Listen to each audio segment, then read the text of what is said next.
Hi there! I'm going to show you how to set up and use your Accu-Chek Active blood glucose monitoring system. I'll walk you through everything you need to know. Just follow my lead. It's all divided into small sections, so if you miss anything, you can always go back and watch that part again. Now, the first thing to do is to make sure you have everything you need to start testing. You should have the following items: an Accu-Chek Active meter, a container of Accu-Chek Active test strips, an Accu-Chek Soft Clicks lancing device, and an Accu-Chek Soft Clicks lancet.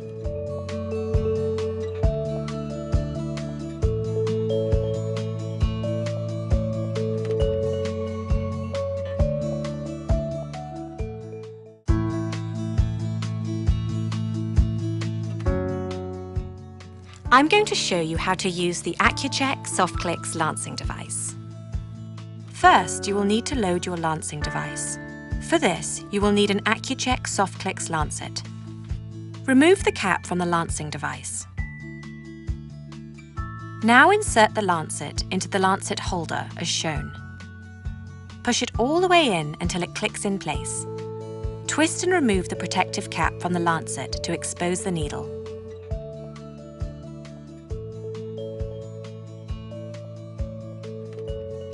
Place the cap back on your lancing device. Be sure to align the notch of the cap with the mark as shown. The next step is to set the penetration depth to match your individual skin type. By turning the dial on the cap, you can select the depth of the lancet. Set the dial to 2 to begin with. You may need to adjust the setting a couple of times until you find the right level for your skin type. To use the lancing device, you first need to prime it. Press the plunger all the way down.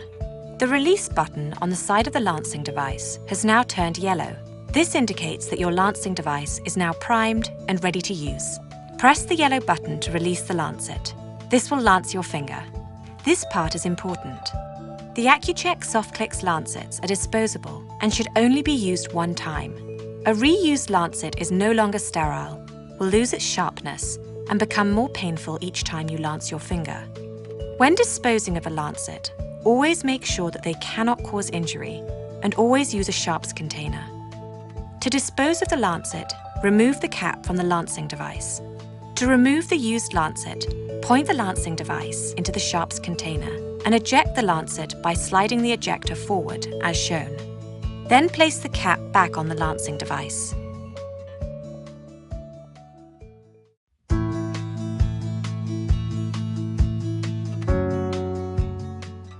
Now you're ready to do a blood glucose test.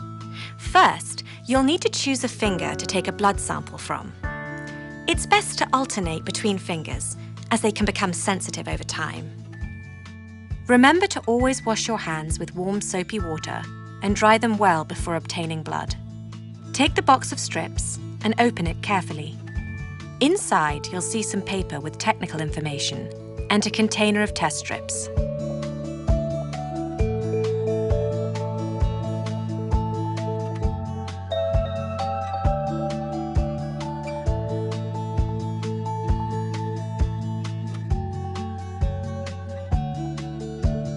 Take a test strip from the container and always remember to close the lid tightly.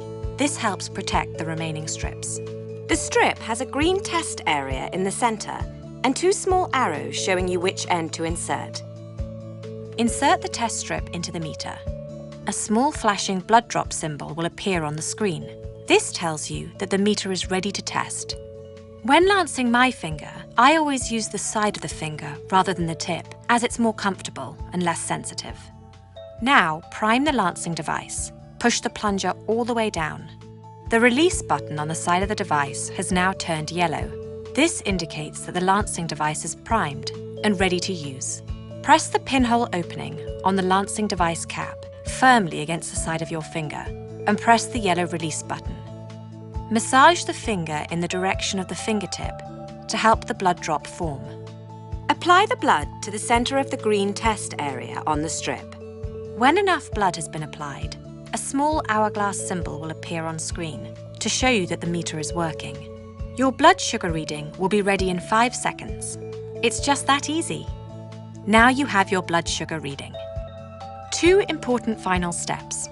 First, dispose of the used test strip. Then, dispose of the used lancet. Always dispose of used lancets so that they cannot cause injury. Use a sharps container. Remove the cap. Then, point the lancing device into the container and eject the lancet by sliding the ejector forward, as shown. Then place the cap back on the lancing device. Now put everything into the carry case for the next time you need to test. You'll find more information in the user's manual that came with your meter.